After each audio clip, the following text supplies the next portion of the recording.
I feel a little bit out of rhythm with my self-dialogue process. So I'll just sort of start talking about some things I have written down, and they're kind of out of order, I think. Not that it matters. Somebody said the term sound current, and my brain reversed it, and I was wondering about current sound. Do we speak current sound? Do we speak the sound of now? And what is the sound of now? And that voice in our head is the sound of a million yesterdays. And I wonder if we can create a current of current sound, because all of society in our lives is based on these sound programs, these word viruses, internalized and turned against us in our own voice. But it's a reversal of this current of sound when light creates the sounds that we say versus old sounds and images. And I feel like when that happens, we might create a sound wave of the now. When we speak as the now, and that's part of speaking and seeing and thinking together. And I wonder if we are present, if our gift is sounding the now. And I was thinking about self-dialogue in terms of a skill and the 10,000 hour rule. And I calculated that to be 3 hours of self-dialogue a day for 10 years. And I think that includes the editing part too. But also, in terms of flow, I don't think that one needs 10,000 hours in order to have that as an art form embedded in one's neurology. I feel like through self-dialogue, the sound programs that inhibit this process get erased, and there's no real time limit on how quickly that can happen. And with map consciousness, one can be thrown into that other dimension in an instant. So it's not even a matter of time for this particular process, because dialogue is a living quality, and we're already that living quality. So it's not about time in order to have that as a skill.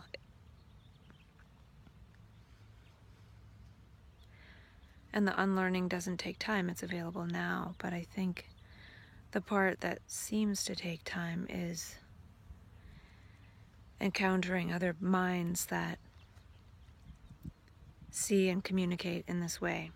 And I was thinking about how if we work 40 hours a week for 5 years, that's 10,000 hours, and we become skilled at that.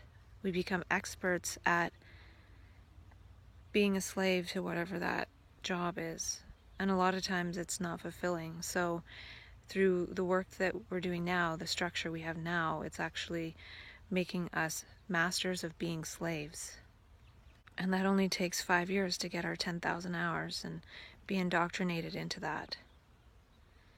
And no wonder university degrees and things are, 4 or 5 year programs, is because then we're fully indoctrinated into that way of seeing the world.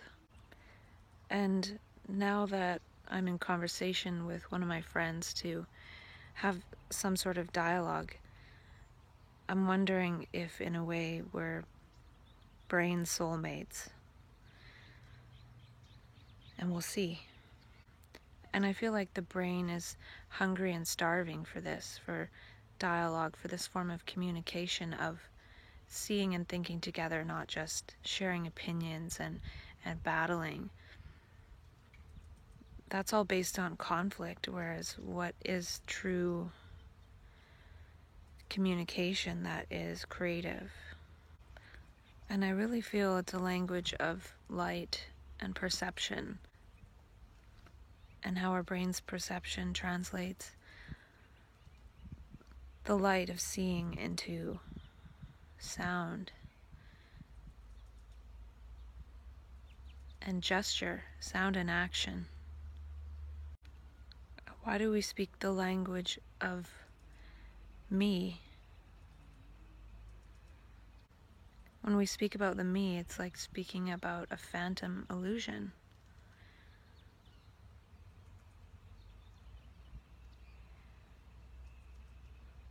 So even all this mental health stuff in a way is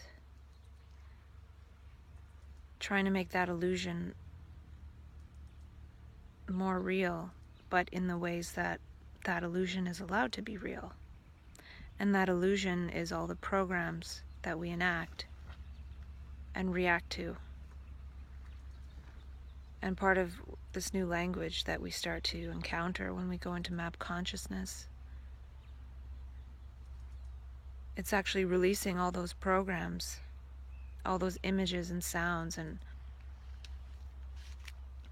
the trouble is, oftentimes we actually react to them as if they're real. But when they're coming out of our nervous system and appearing as so-called hallucinations and delusions, and they're really intense because they're an accumulation, if we can really just see it as that illusion and be still, it will likely just evaporate. And I have to explore more with this myself.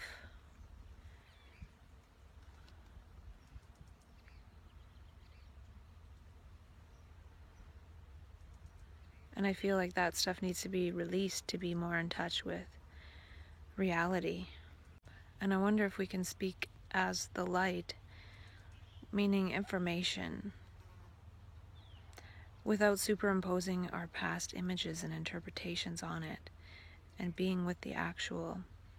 And when we're with that and speaking as that, then we can work with the actual and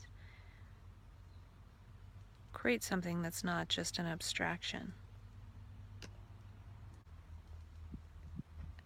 And this illusion, in a way, is sort of like when we have an eyelash in our eye and we get the eyelash out of our eye, we stop poking at our eye and we just see. And we don't have to be curious about the eyelash. It was just this obstruction. We don't need to analyze this eyelash.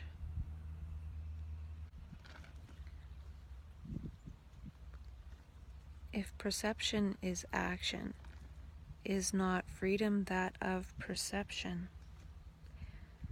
Freedom to perceive. It makes me think of the book, The Politics of Experience by R.D. Laing. It's a really interesting book. In a way, part of being diagnosed is saying it's not okay to perceive that way. But I feel like the process of map consciousness is freeing our perceptions, and part of it is releasing old perceptions and image recordings from the past all the way back to the beginning of time, not just personal images, because all of it is stored within our bodies. But at some point it becomes pruned and integrated, and part of that is the dialogue process. So our actions aren't free when they're directed by thought in the past.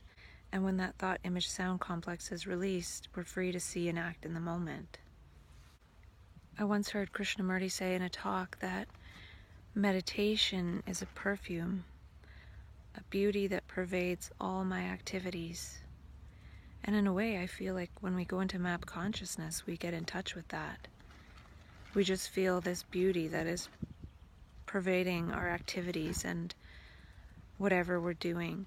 And with that beauty, it doesn't actually matter what we're doing in particular. We don't have goals and objectives. It's just that underlying beauty that is all that matters. And if you've experienced that state organically, you know what I'm talking about. So then all of this goals and all of this success and all of this thing loses all its meaning when one has all meaning flowing through one's system and emanating from it. And then he talked about how then there's creation in one's living, not in the expression of it. So just in one's daily life, not in trying to create particular expressions. And I feel like I did connect with that.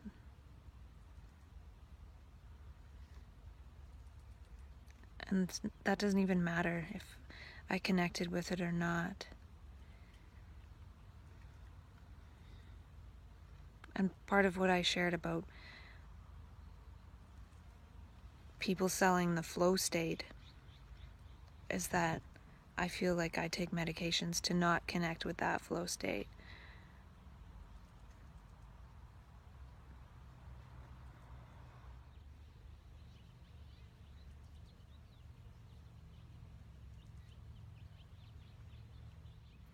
I feel like map consciousness is dissonance with the way society is designed. So we as human beings are living creatures. We have consonance with life, but the structure of society is superimposed upon living things. And it's this order that is structured by thought, but thought isn't the living things that it's referring to and attempting to organize. For example, it would be lovely to say, okay, everybody in the world is going to go pee only at 8 a.m. and 5 p.m. And that would be ridiculous. Yet we say everybody should go to work at 9 a.m. and leave at 5 p.m. And that's not seen as ridiculous. But it's still, again, a false structure. It's not according to the biorhythms of living and life. So that's just one example. And so when one goes into map consciousness, one is living according to the biorhythm of the mind, the collective mind, and seeing and perceiving in the moment and acting. But there's thought structures and false structures in society that people bump into through other people and different systems that aren't according to life and the biorhythm that this other person is going according to. And then when that person, that living being, bumps up against these thought structures and systems and has a reaction, and those reactions accumulate, then all of a sudden one is seen as needing some kind of mental illness label because their life energy was obstructed by thought structures of society. And because thought is not life, but we all go based on thought, we categorize people as unwell, when I think these people are the ones that can give some kind of measure of whether society is structured according to life or not. Because for every person who's diagnosed with something, there's probably 10 who are like on the verge. And that says more about society than individual people.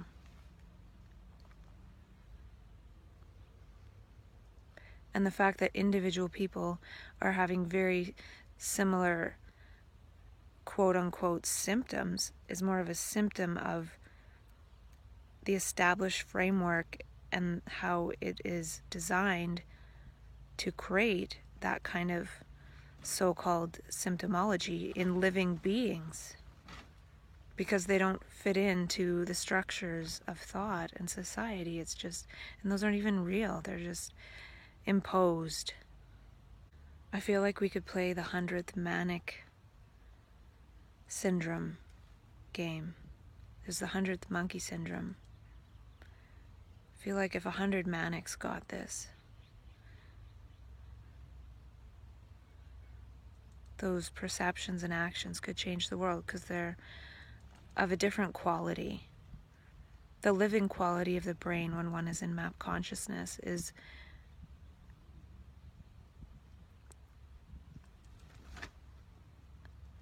different energetically.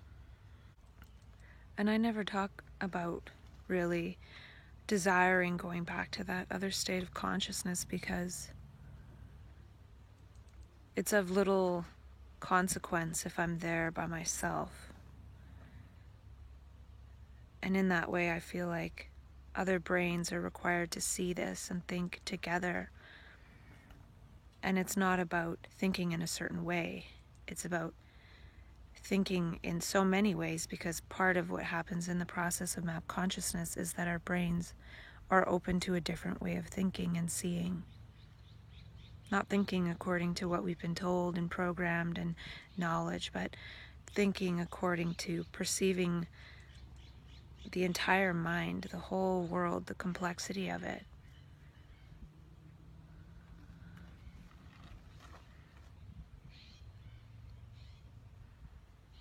I feel like if one brain sees the complexity of it all, it short circuits the brain, because that one brain can't handle or do it all. Or when one sees all that and all that energy goes in the nervous system, that whole blueprint and pattern, it needs to be gestured into sharing.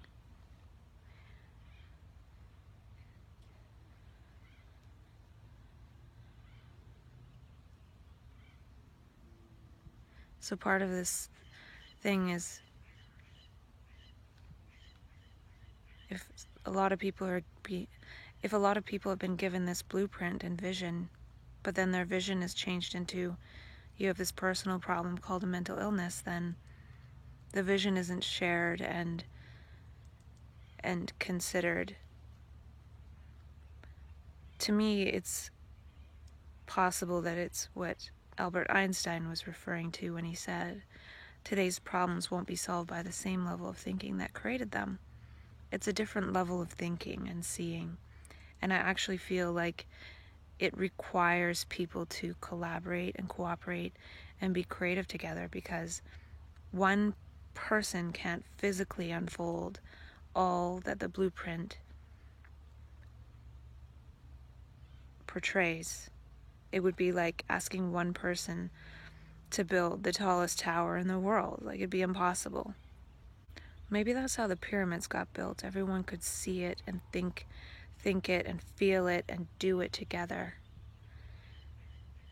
And they really had this vision of what was necessary, and so it just got built. And they could see something that other people couldn't. So even from today, we look at it, we're like, how did they even build that? But in a way, we think about things in terms of seeing them with separate brains. Like 1 plus 1 plus 1 plus 1 plus 1 equals 5. But when the brain really thinks and sees together, it's logarithmic. It's not just 1 plus 1 equals 2 in terms of the body's strength.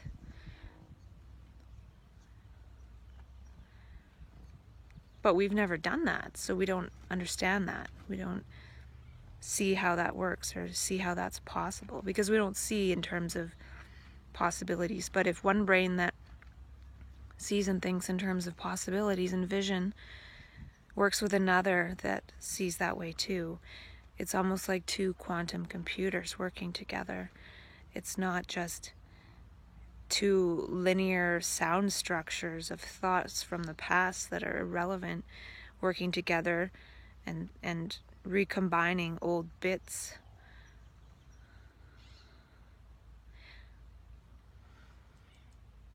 So yeah, who knows? Who cares? None of it matters.